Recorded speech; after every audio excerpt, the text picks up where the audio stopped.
1, 2, 1, 2. Okay, no, we're good. We're good now. I'm recording. The sounds are good. I feel like I need to increase the volume of the sounds. That just feels low. That should be louder than that. Yeah. Anyway, you do have you have a low vibrational energy, Dan. I've noticed that about you. Never that. Still being low vibrational. Maybe it's the sounds of the master compressor. That's fine. Don't let them compress you, King. Anyway, we got to get serious. We've got some important people listening to this episode, Dan. We've got to get serious, okay? Listen, the important people understand the power of creativity and how creativity cannot be contained in some kind of formulaic, some kind of oracle-like, takeover of global media conglomerates. Dan knows words good. Big words knows Dan. Ladies and gentlemen, this is a slightly late episode of the podcast, but I hope you will take the appreciation of the fact that Phil and I have convened over the weekend. We have managed to find a brief respite in our times to be able to sit down and deliver a podcast to you. Phil was able to do an interview. I was not there, but I am at least part of this podcast at the beginning. So it is a pleasure to be with you all. Since you are tuned in right now, welcome. If you have not listened to the show before, but you saw a famous name on the title, so you decided to click on it, we hope that you will stay for future episodes as well. If you're listening to this, as per usual, my face on baby. As per usual. Let's start, Phil. Let's not dilly-dally or dither any All further. protocol observed. Let's begin, good sir. Good to go. All right. I gotta ask, are y'all Good to go. Sound a big thing, them. Get mad now. Let me hear a drum play. This feels quieter than it should be. That's better.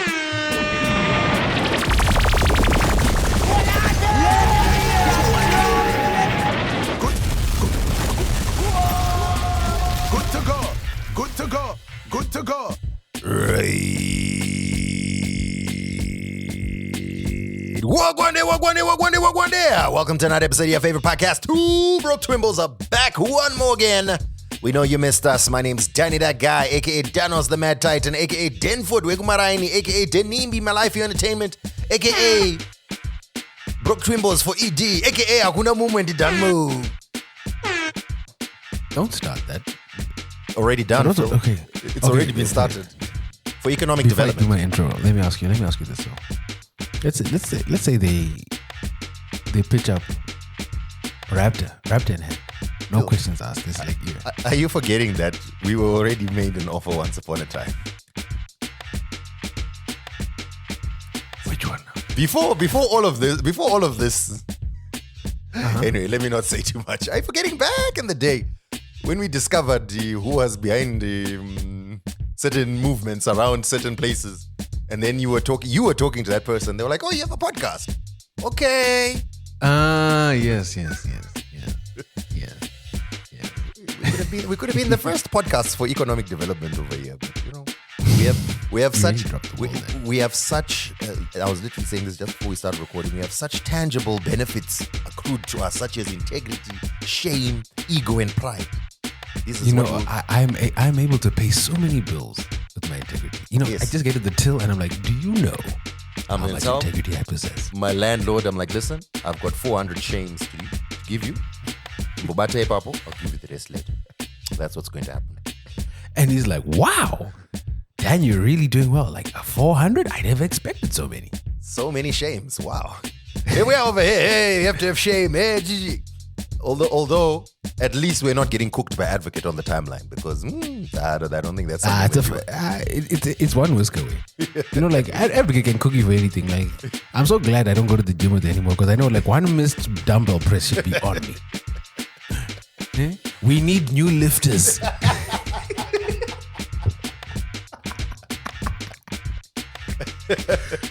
Hey, there's probably so many confused people who are not here for the normal, regular podcast.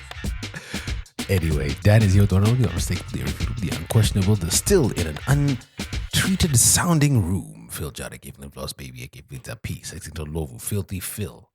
Shamarit Tengero drink. I think I messed it up, but it's fine. You know who I am. What's up, guys? You good? You good? Good? Welcome, guys. This is another episode of Two Broke Twimbos. As usual, we like to start the show off by celebrating some Africans doing big things around the continent and world. We like to focus on Zimbabweans, of course, but that's not exclusive. We like to look at other Africans as well. So, That's true.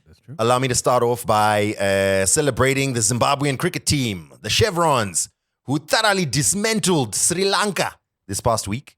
It was a T20 series decided at Harare Sports Club on Thursday. Oh, nice. Zimbabwe won by nice. 8 wickets with 5 overs to spare. Really? Complete dismantling, yo. So, Shout out I remember there was a time like when Sri Lanka were a country to be feared in these cricket streets. Now look at us, just walloping. Nice. see, so you have to remember that I'm reading the AI generated summary from the news story. So, Dan, AI is bad. Why are you doing this? You know.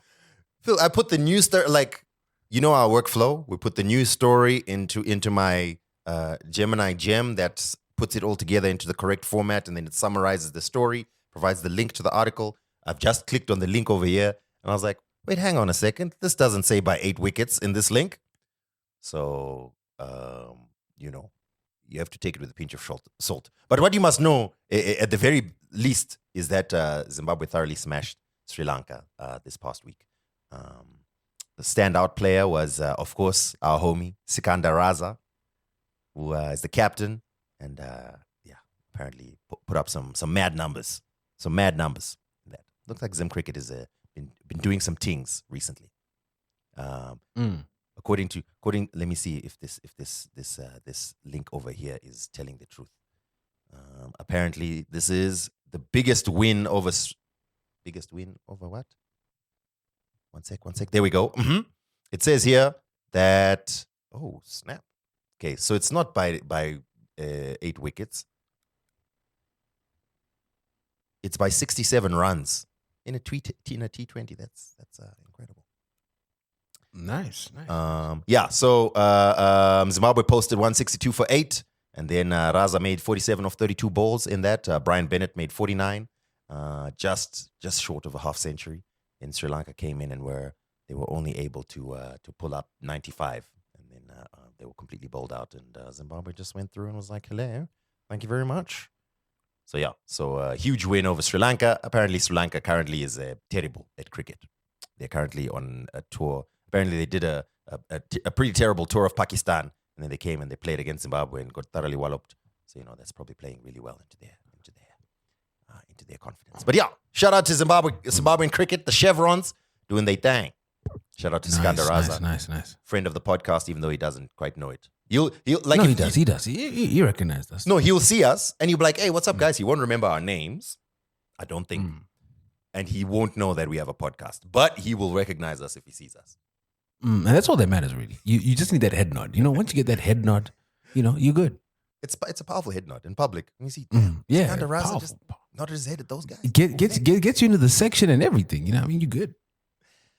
Still celebrating Africans, let's celebrate Zimbabwe's representative at Miss Universe. Miss Universe was held on Friday. We are recording this on a Saturday, so this was last night or the night before last? This is why we delayed the recording, actually, because as you guys know, as your resident beauty pageant experts, it wasn't right for us to go live without the results, because we knew people were clamoring for these. So Dan and I strategized, we pushed back, and we're like, we got to give people the results. It's all about intentionality. Our predictions will prove true, But before we get to that, let's do the positives before we touch on some of the negatives. Let's go again. Okay, so first off, shout out to Lashanda Moyers, the beautiful Lashanda Moyers, 26-year-old nurse and finance executive from Gweru, who is representing Zimbabwe. She was placed in the top 30. I saw people were saying that she came 17th, but I couldn't see where it was listing the pair model number. I just knew that there was the top 30 and then they do the finals, to see who's going to be, the queen, then first princess, second princess, etc. But I saw somewhere that they said she's 17th, which is okay, cool, we'll take it. But long story short, she made it into the top 30 out of the 120 countries that were out there, and of course, eventually the winner was Miss Mexico. What big surprise there? Oh, it's almost like they had to clean up the PR. If you'd like to know a little bit more, it means you missed last week's or 2 weeks ago episode. Please go listen to the last week. We recorded last week. We've been working hard then. Yeah, please go listen to the last Twimbos episode. We'll explain the full story of why we predicted that Miss Mexico would win. And as predicted, Miss Mexico was number one. So, but congratulations to her. I'm not trying to imply that she's not a deserving winner or anything like that. But of course, at this point, we're celebrating Africans. So let me also celebrate a couple of other Africans that were placed pretty highly in the Miss Universe competition. There was Côte d'Ivoire. Her name is Olivia Yache, as well as Solange Tuyishime Keita from Rwanda. So Côte d'Ivoire, Rwanda, and Zimbabwe were the three African countries that made it to the top 30. Olivia was actually fourth runner-up in the final top 5. Olivia from Côte d'Ivoire. So shout out to the Africans representing. Yeah, I mean, I have complicated feelings towards pageants, but shout out to the Africans that were performing and celebrating and doing their thing. It's great. It's great.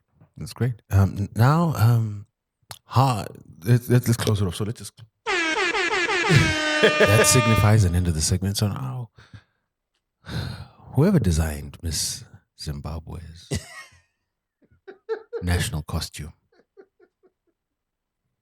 there's a special place in Chikurubi for you. Okay, hold on. What on? Relax, Phil. Nah. We know the people involved. I can tell you who designed that dress, but since we've already gone down this route, let's leave it. Wait. We edit this out. Wait, let's put a marker down. I need to edit. Zargija. You know the guy behind Zargija. No. Okay, well, he's the one who did. I don't know if he did that specific dress, but I know he did the Miss Zimbabwe dresses. So, wow, this is someone we know. So it's difficult. I'm putting up the page now. I'm putting up the page. When you in the industry, you know what I'm saying? It's like it's difficult because these are people that you know. Someone commented Stranger Things was found shaking. That they killed me. That's the Dolores. Yo, that dress is showing flames to signify the flames that Zimbabwe is showing all of us. Wait, okay, I can't find who's behind it. I found the page. Okay. Whoever designed it. So hear me out, right? So this is not this specific dress that went viral, which was, I guess it was like a flame lily in a baobab tree or something. I don't know. You see, it felt like an AI fever dream, yo. This is not like a normal walk the runway dress. This is supposed to be a little bit over the top and crazy and like really like go crazy. I feel like the brief is go crazy. Even with that context, I would still say I feel like we could have gone a different direction, but I'm sorry. Yo, I'm sorry. I looked at that and I was like, "What is happening? What is going on?" Anyway, let's not focus on that. Let's talk. Since we've spoken about Africans doing it big, let's talk about Miss Universe in general, right? So I mentioned already that Miss Mexico, Fatima Bosch, she won out there in Bangkok in Thailand. She's the winner. There was a story. I don't know if you saw the video about Miss Jamaica. When she fell off the stage? Yes. Like it was like a really bad fall. Like it wasn't just stumble and hit the stage. Like she I don't know whether there was like a gaping hole in the stage or it was shaped weird and she didn't see the edge of the stage. But she fell and like smashed herself into the rigging and she had to be rushed to hospital. So apparently right now she's in the ICU in Thailand. So that's a little scary. But oof. I mean, I saw that and I felt a shiver and I'm very sad about that. So, big sorries to Miss Jamaica. But Miss Jamaica was fire ting, eh? Yeah. So, wow, look at you. Even when you're trying to compliment, you're just reducing women to To what, Phil? To objects. Oh, okay. All right. So what is Miss Universe?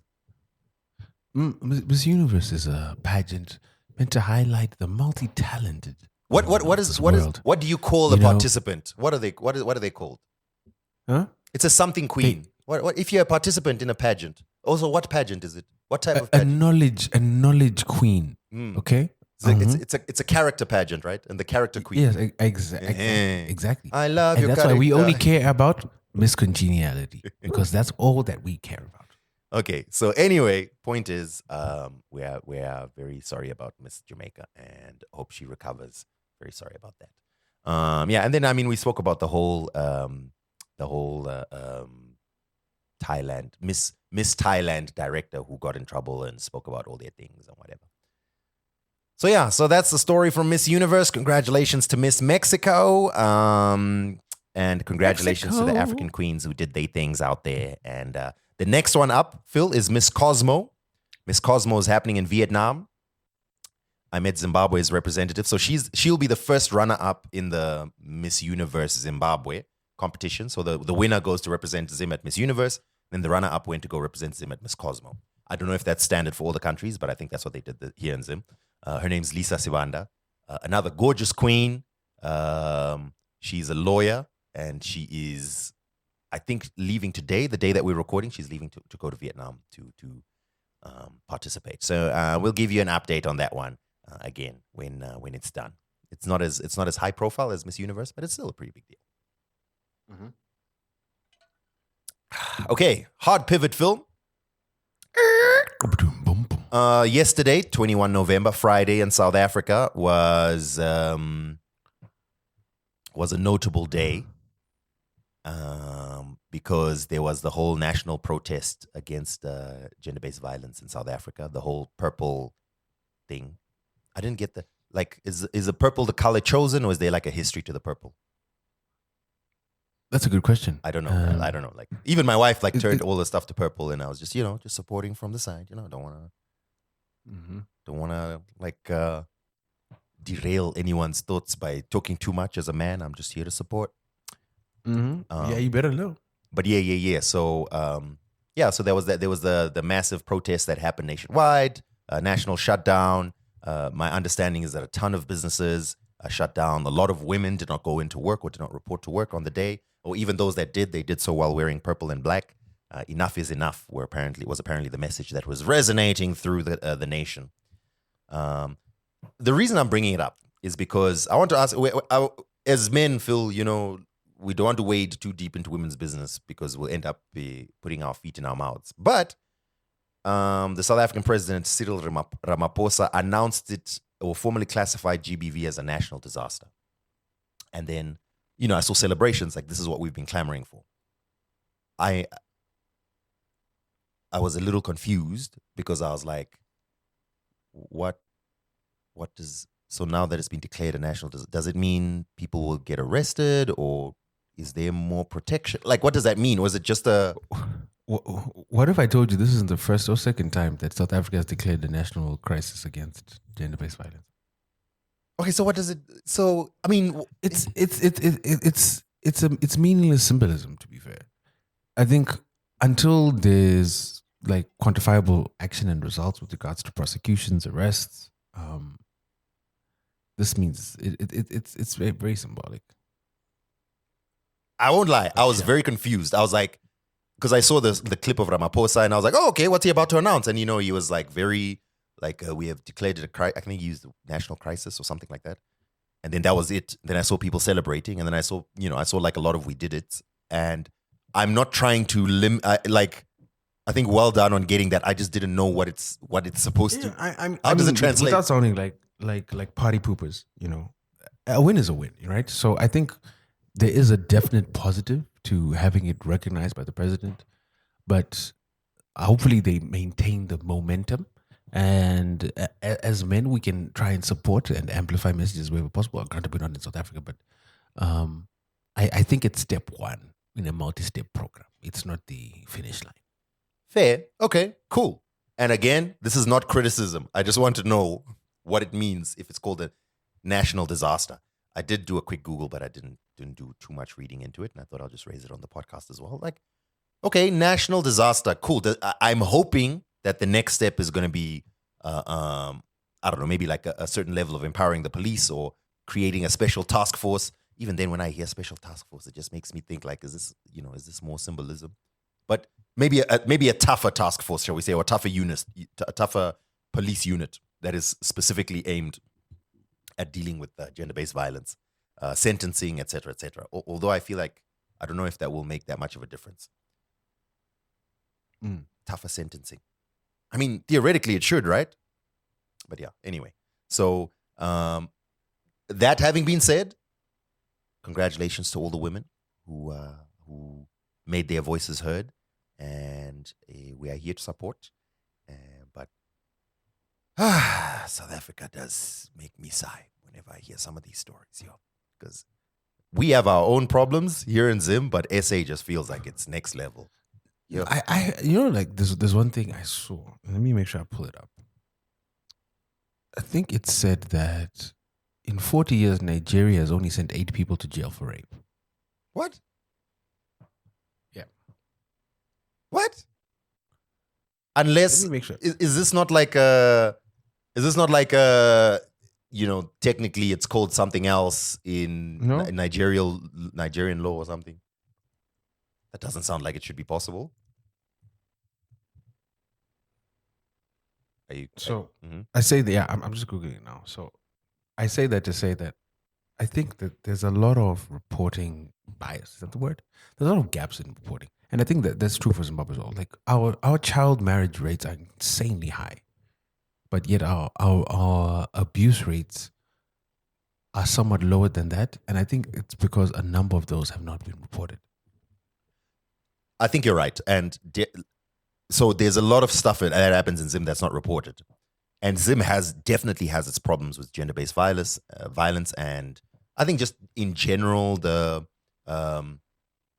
attitudes towards women. However, anecdotally,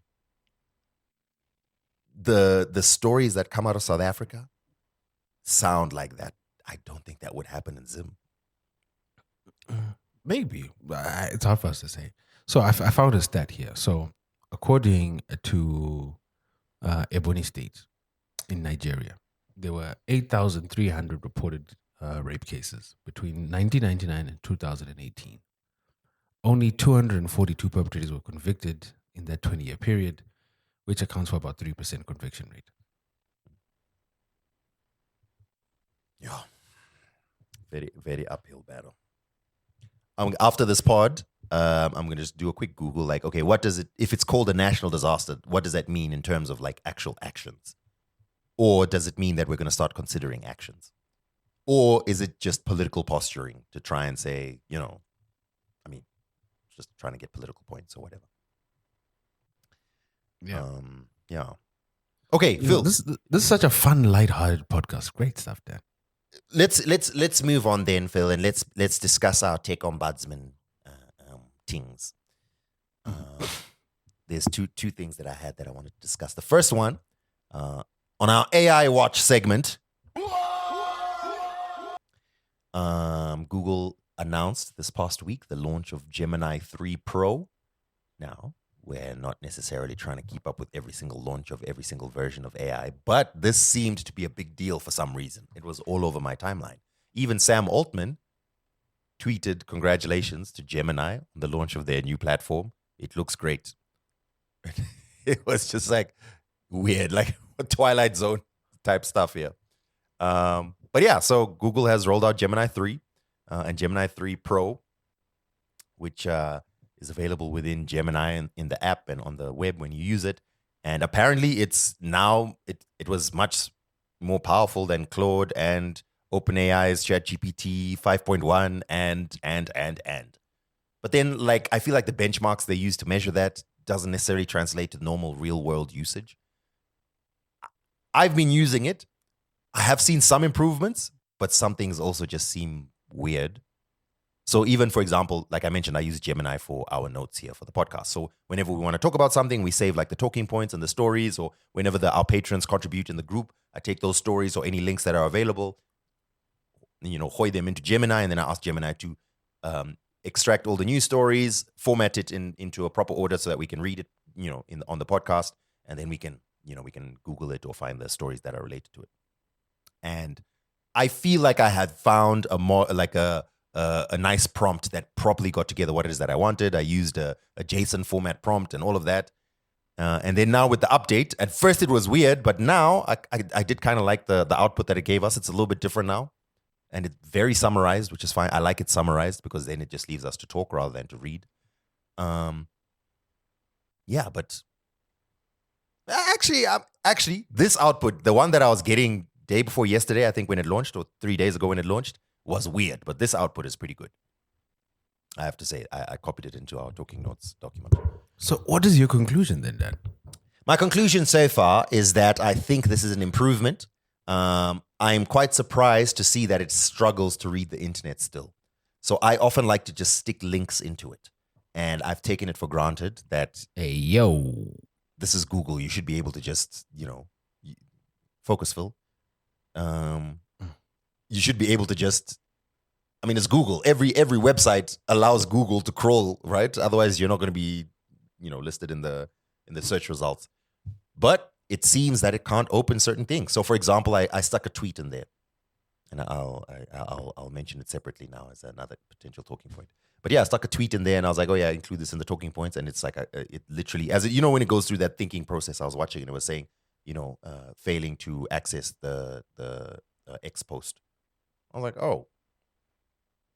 And then it's just. But that would track because you can't view X posts without being logged in anymore. Yeah, I suppose. Actually, yeah, no, that makes sense. You're right. You can't. Even when you search, you can't search on Google for specific X posts. Okay. Actually, Yeah, that would and explain. that's because Elon killed the Firehose, so they're getting no access to the Firehose data, so that would track. Alongside the launch of Gemini 3 was also the launch of Nano Banana Pro. Now, we spoke about Nano Banana on here before, which is the image generation, which was getting really good. Nano Banana Pro, I haven't played around with it yet, but the demos that I saw were insane. So a lot of people, for example, I think one of the famous ones was, we're waiting for the new season of The Boys, and someone leaked set photos of The Boys or first look photos of The Boys, and all the movie and TV accounts took hold of that and was like, oh, the first official photos from The Boys season 4, I think, or whatever the next season is, season 5 maybe, season 4, first official photos, and then a little bit later on, someone was like, nah, these are nano banana generated, and they're all like putting out apologies and retractions and whatever. So I was like, you know what? It actually looks indistinguishable. We're so royally cooked. We're gone. And at a certain point, we have to stop and ask ourselves, why? Like, why do we need this? Nano Banana Pro can generate 4K images. It can connect live to Google search data, so you don't need, previously you'd say you need to upload your photo or whatever the case is. No, with Nano Banana Pro, you can tie it to actual Google search. Yes, they still. Why do you need this? Like, someone needs to go to jail for this. Like, for real. There's certain things I don't understand. And this is one of them. Once the technology is out of the bag, there's no putting it back. It is what. This is wild behavior, man. It is crazy. So I actually started playing with Nano Banana yesterday. I was able to replicate some of the impressive features. So, like, one of the things I did is I've got a rag for clients, right? Mm-hmm. And in that rag, it'll have like a briefing document that says, okay, this is what the client needs, this is what it wants, and then I update that periodically just to make sure that I'm up to date with what we need to deliver. So I took that and then I anonymized the data and then I put it into Nano Banana and I said, create an infographic of this. And it created an incredibly detailed infographic. And then it also had, and previously in the chat, I'd mentioned like generating a comic book image. So he gifted a curse because I didn't include that in the prompt, but because previously I'd mentioned generating a comic book image, it then took all the information about the company and made a comic about them. Yeah, a full comic. It was dang good.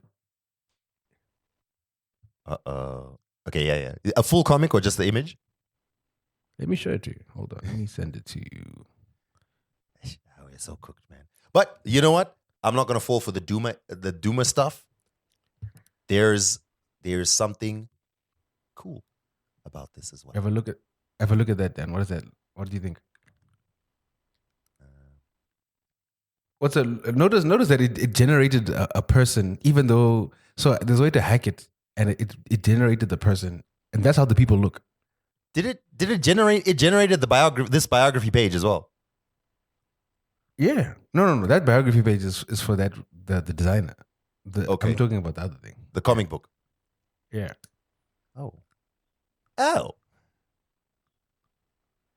I mean, imagine delivering this to a client. I mean, at this point, everyone is probably aware of AI, but imagine delivering this to a client and saying, listen, this is some of the stuff we're working on. I just put this together as a reference. Like, oh man, we are so cooked, bro.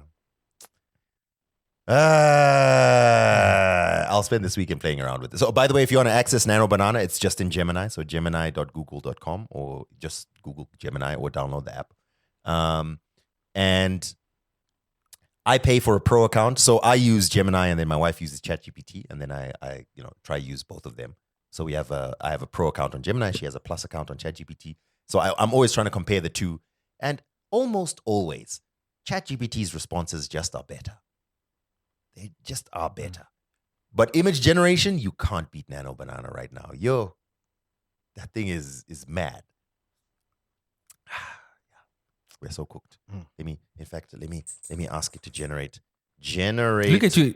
We're cooked, but you look at you continuing to act in the cooking. You're like the frog in the water. Phil, let's celebrate and enjoy this. Okay, Phil, I need to do a quick aside to tell you a story about something that happened at this house. Oh, great.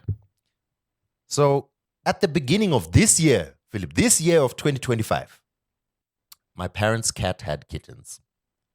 So, we thought, hey, as soon as it's weaned, we would love to have one of those kittens.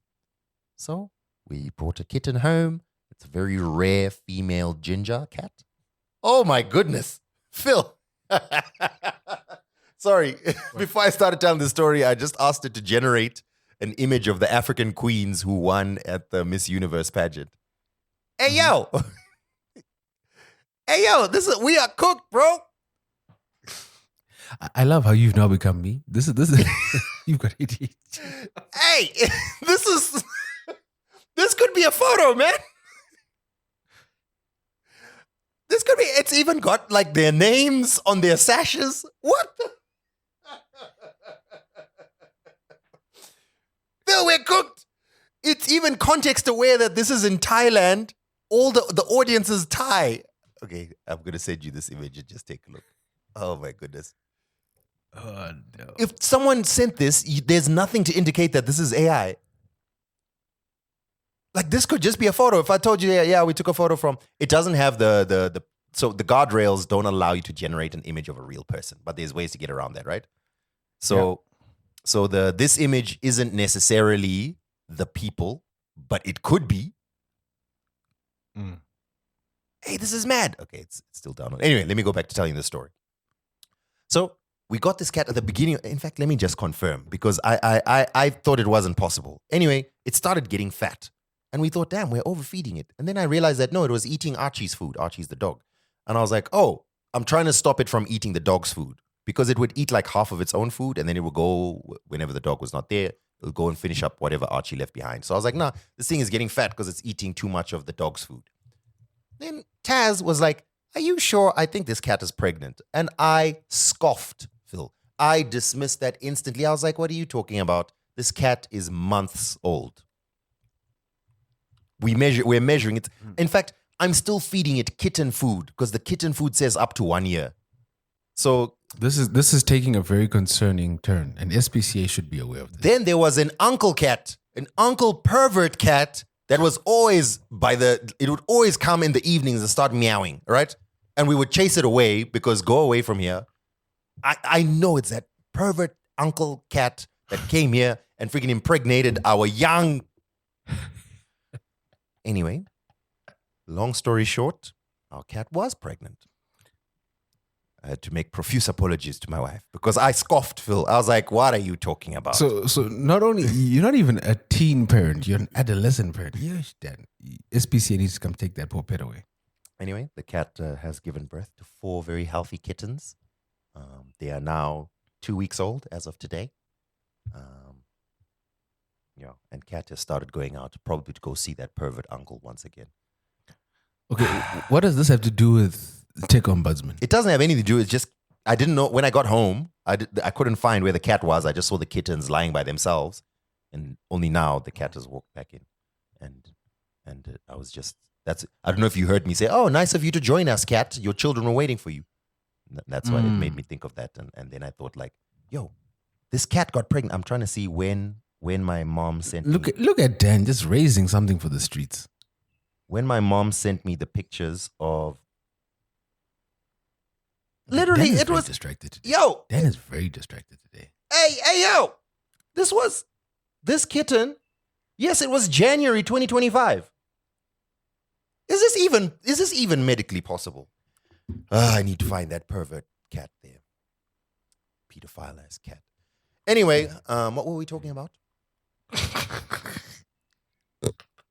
It's very stressful here, Phil. And I'm not trying to say that, there's comparable stresses and so on, but this is clearly something that's bothering me. I'm sending you this picture that was generated by this new nano banana of the beauty queens from Africa, the 3 beauty queens from Africa that made it into the top 40. Next story, Phil, while we're still on the realm of Tech Ombudsman.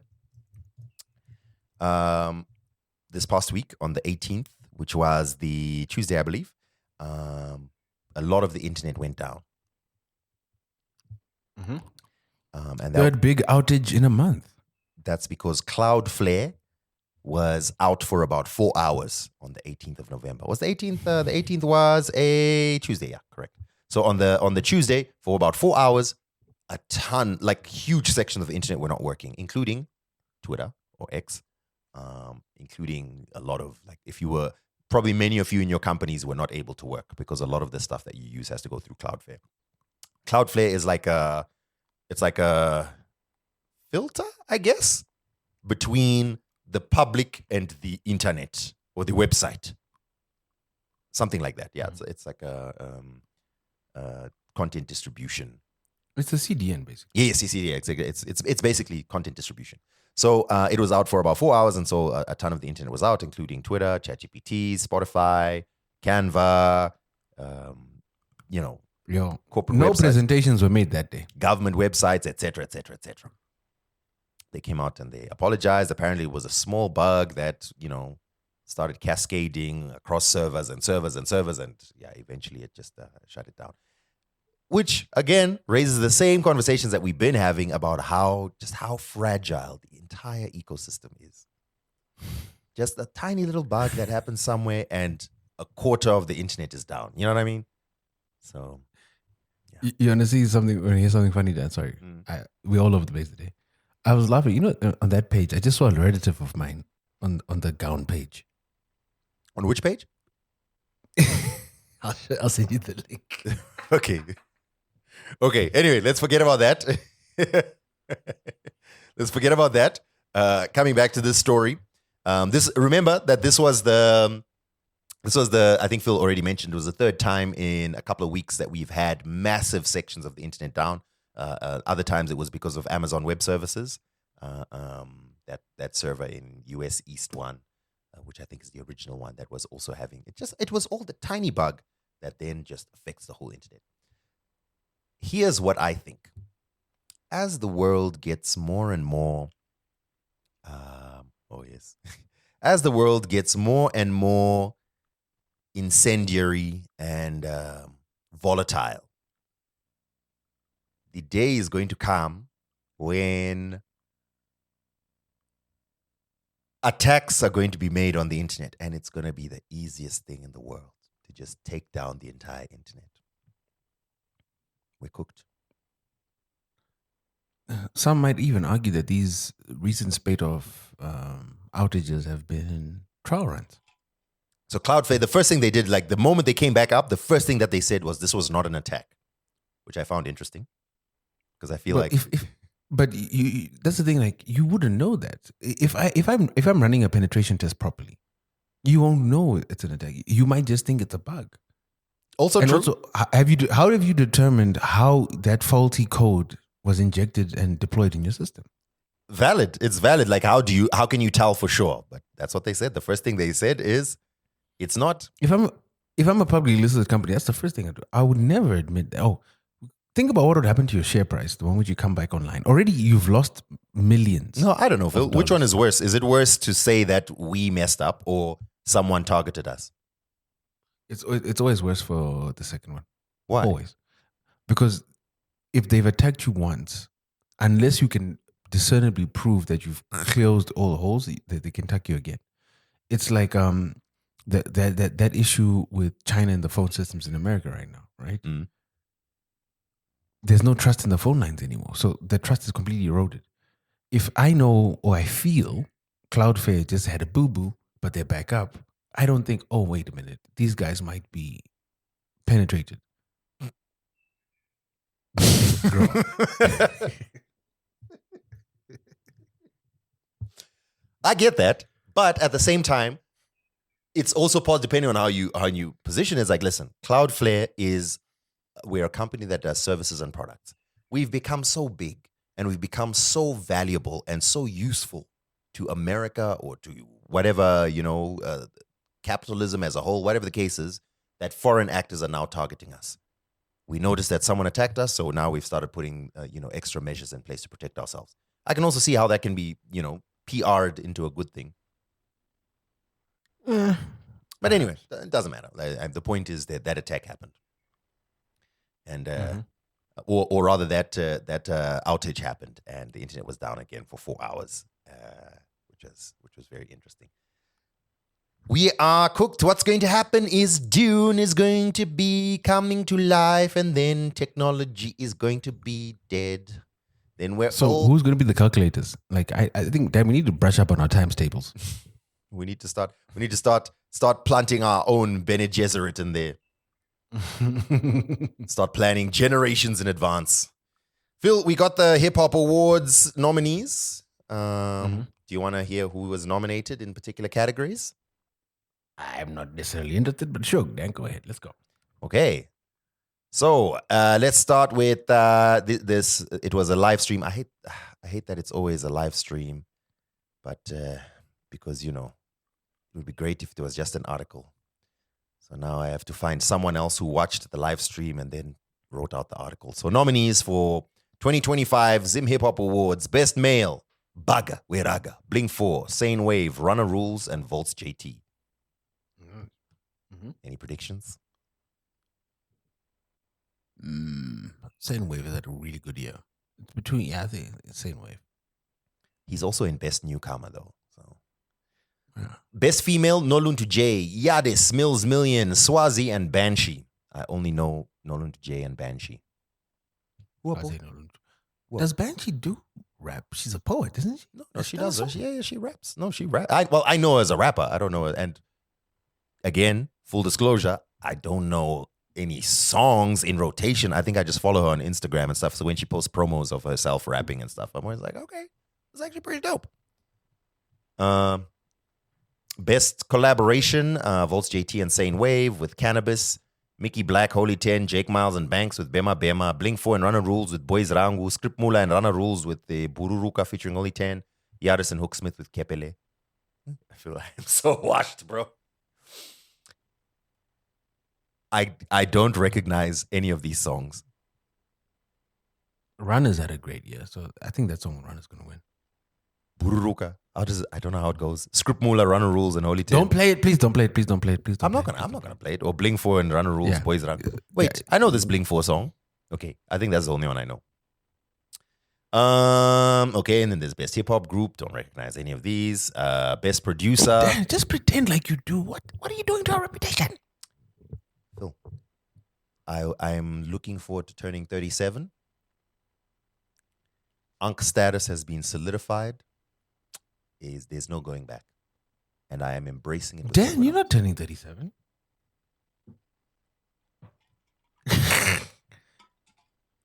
Dan, I don't know if you know how maths works. You see, you're focusing on the wrong thing here, Phil. This guy over here. Wait, have you been lying to your wife about your age? No, I just forgot a year. Best newcomer, Breeza, Sane Wave, Mickey Black, Trap D, Yardis, and Hooksmith. I'm not going to mention all these things over here, but I want to see if there's any other interesting categories. Are we going, Phil? Are we going to the Hip Hop Awards? Of course. You know we're welcome. Let's go. But yeah. Anyway. Song of the year. Sane Wave with Bimo. I know that song. Bling 4 and Run and Rules, Boys Rangu. I think I recognize that song now. Mr. Nyams, Mutupo. Don't know that song. Mickey Black, Bema Bema. Don't know that song. Young Gemini, De Nana De. De Nana De. I think I know that song. Best Journalist, Ear Ground, PD the Ghost, Tawanda Chari, Takuzwa Manando, Malcolm Mufunde. I think, yeah, it's going to go to Malcolm. PD might lose his streak. I love how they stopped nominating Lady K. No, that was Best Journalist. At Satataura Radio. No, they I think they don't have radio anymore. Mm-hmm. It was one person who just kept on winning. Okay, I mean that's Zim Hip Hop Awards. Oh yeah, and there's one other thing. I don't know if you have anything you have to talk about, Phil, but I have one other thing that I wanted to mention, and that was a tweet that I saved to talk about on the podcast. I'm going to read it to you verbatim, and I'm going to read some of the comments that came out of that tweet, and then I want to hear your take on it. So this tweet was made by someone. I suppose it doesn't matter the name of the person, but it says there's an interesting convo on TikTok right now of how men weaponize food against women. The cooking, the gluttonous overeating, and being inconsiderate, etc., etc. Women are sharing stories of the men around them eating up food in the home with no consideration of others. Phew, child. This tweet went ultra mega viral, over 21 million views. And it was a ton of women sharing their experience of men apparently weaponizing food. This was a new concept to me. I had to think a little bit on the idea of what would weaponizing food mean. So some of the examples that were given in this was, okay, a woman might cook for the whole family, right? So she cooks for the whole family, puts the food in the fridge, and then the husband eats everything. And now there's nothing for the kids. Wait, what? Yeah, I was like, what kind of uncouth men are y'all marrying? What? That's wild. Or how like I mean there was a story that kept coming up of like when a woman is incapacitated for some reason, like she's in hospital or unwell or whatever, then the men are all acting up because now you can't cook for me type thing. Which I don't think that was the purpose of this tweet, but maybe, I guess, but that one came up a lot.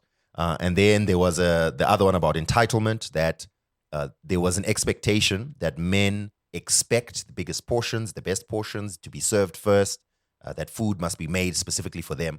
For example, I think this one came up from a lot of African coded families who are like, if the wife cooks something and the husband doesn't like it, he expects the wife to cook what he likes, in addition to what has already been cooked. So for example, I guess in a Zim context, today you made some pasta for the family, and the husband's and they will sit and expect for sadza to be cooked for them, in addition to the spaghetti or the pasta that was made for the whole family, etc., etc. So I read this, and I was like, you know what? This is an alien world to me. The way I know things. I mean, you would prioritize, or at least the way I see it, the man prioritizes the best portions go to the wife and kids. Anyway, that's how I see it. But I guess it's different in different households. And I wanted to hear your thoughts on it, Phil. What do you think of the idea of weaponizing food? This just sounds like another tool in the toolbox of patriarchy, and as men. No, I'm not asking you for the the think piece version of this. I'm asking you for what have you seen or observed? Is this something that happens? That's what I mean. I'm not married, so I can't, I can point to my house. So you'd always keep the big piece of chicken for your dad, but it'd never be a situation like your dad would eat something different to you. Yeah, so same. I'm also from a family where if my dad came home and he's like, oh, what I wanted, oxtail to him. I was like, well, it's there. Get it from the fridge and make it yourself. Okay, when I was growing up, my mom used to keep the big piece for my dad. I never observed him demand it or expect it, but I suppose maybe it became like no, that one is for your father. I can see that happening, but I wouldn't think that's weaponizing. I think the opposite should also be true, that a husband, if he's involved in cooking or purchasing food or whatever the case is, then he would also want to select a choice piece for his love. I mean, surely that's what you would want to do for someone who you love. My dad, sometimes he'd be like, no, today I'm cooking, which was normally a signal for all of us that, oh no. But in general, it was my mom who cooked, so she would always set aside no, this is for your father. When my wife cooks, she normally puts a bigger portion for me, but it's always framed as you eat more than I do.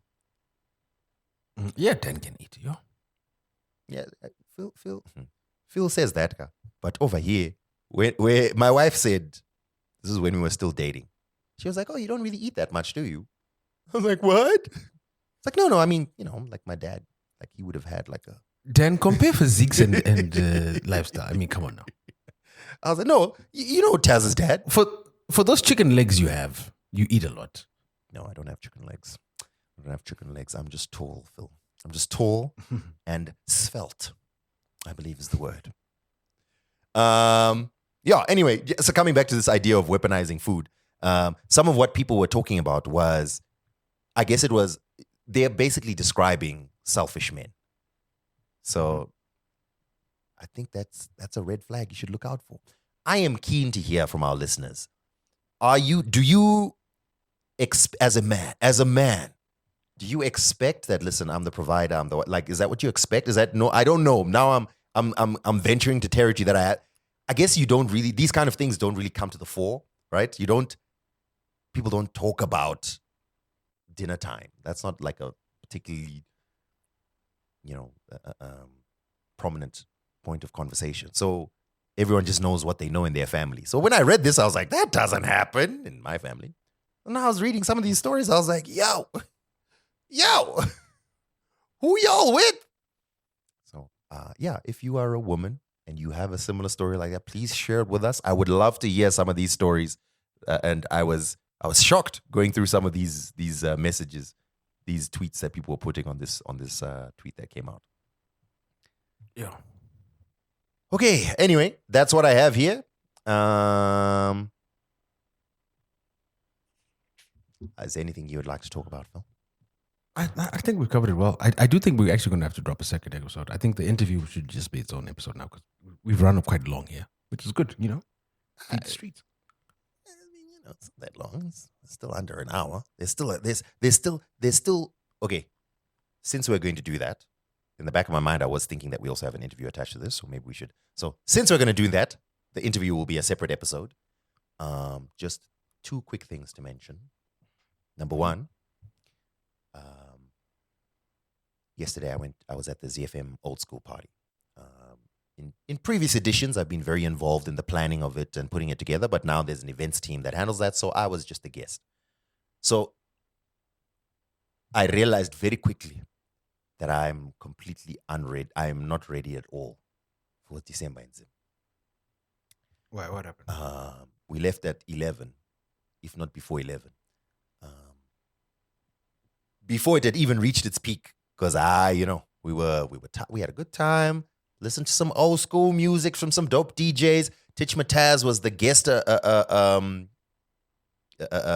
was it? Guest DJ, guest appearer, guest host, and he brought John Matinde of the 80s on radio. So it was lit like throwbacks and what? It was dope. And just as it was picking up, I took a look at Taz and I could see that she was waiting for me to say, let's go. And I was like, I was waiting because we need to go home. It's not even December yet and I'm already tired of December and Zim, yo. But I think this is a good thing. And it's not that I feel any kind of negative feeling. It's that your home sounds so nice right about now. You get what I mean? Mm-hmm. I don't know. This is part of growing up, you know? I used to look at my parents and like, don't you guys want to have fun? Don't you want to go places and do stuff? No, I get it. I understand. Home is nice. Home is good. The second thing that I was going to talk about.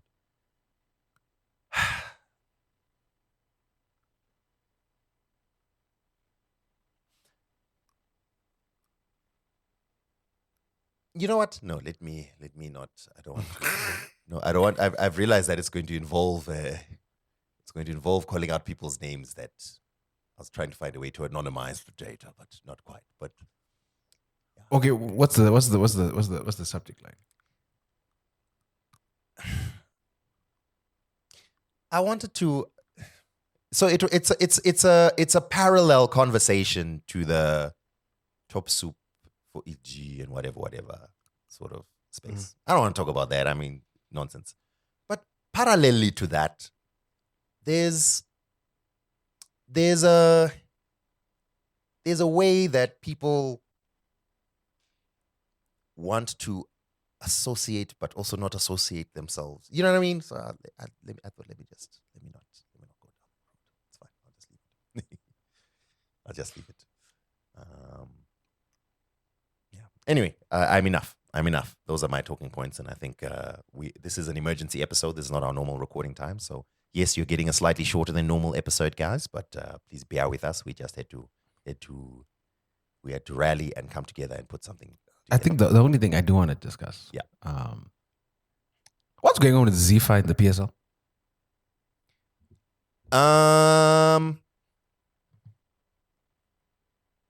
I don't know enough. I've just seen the headlines, as have others. I think that just like everything else, there are people with agendas trying to agenda. If everyone was on the same page and all of us were saying, hey, let's do this so that we achieve this, and the disagreement is because we disagree on how to achieve those things, cool. It's just I feel like there's some people who want different things. I mean, definitely. I think the fact that Dynamos and Highlanders are both going down, it's like Liverpool and Man U being relegated. So you're talking about the potential, the story of them not wanting any teams to be relegated? This season, yeah. Yeah. Well, because of the potential Dynamos and Islanders. Is it Dynamos and Islanders? Those two, right? Yeah. Yeah. And then there was like, no, we're trying to align with international standards and so. I mean, I just saw the headlines. I don't know enough to talk very knowledgeably about that. So let me not dive too deep into it. But it's a negative view to have, I think, but I struggle to find a lot of faith in Zimbabwean institutions. Let's put it that way. Mm-hmm. Yeah. So whenever stuff happens, I just always assume that it's because of the way things are.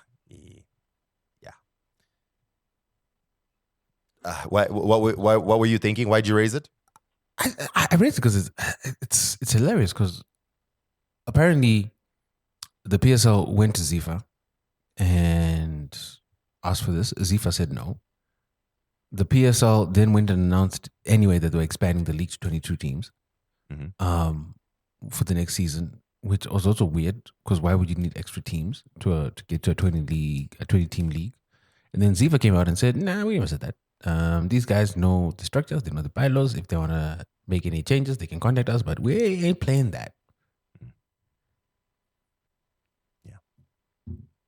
Yeah, I don't know enough. And also congratulations to Scotland FC, you know. That was another. So in previous episodes, I've been wanting to discuss it, but again, this is you know, these are people that I've met and had business dealings with, and I don't want to on behalf of others, not on behalf of myself. You know, you can't help. You still on the Raptor. That's what it is. Still on the Raptor. I shall be free to have further discussions at some point, but not at the moment. Yeah. So what Phil is referring to is Scotland FC in their debut season in the Premier League. They won it. There's a lot of money behind it. Now, a lot of these things can be explained away with the fact that they've got better facilities. They're able to buy the best players, perhaps. But I don't think it's ever happened anywhere. So anyway, you know, again, I don't know enough. I haven't watched a single PSL game ever. So how can I speak knowledgeably about it? I've seen highlights at best. So I can't say nothing. I don't know nothing, and I shall leave it at that.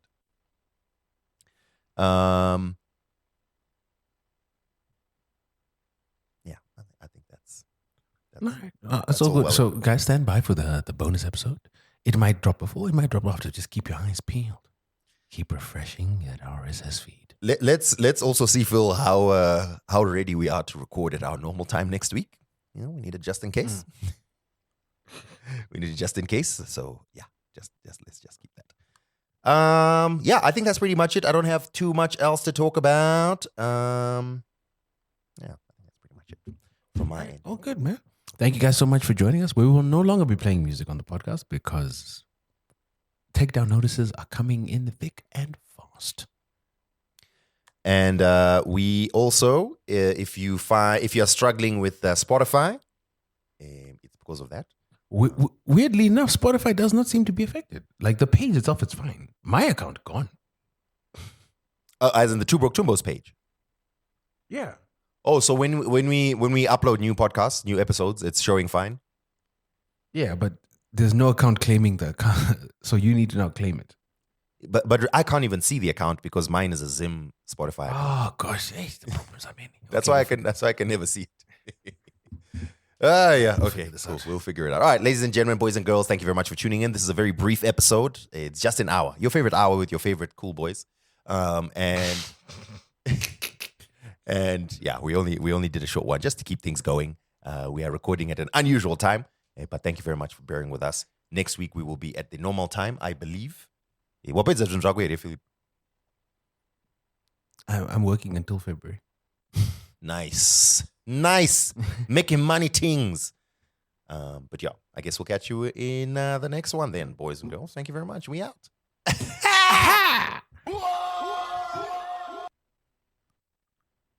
Okay.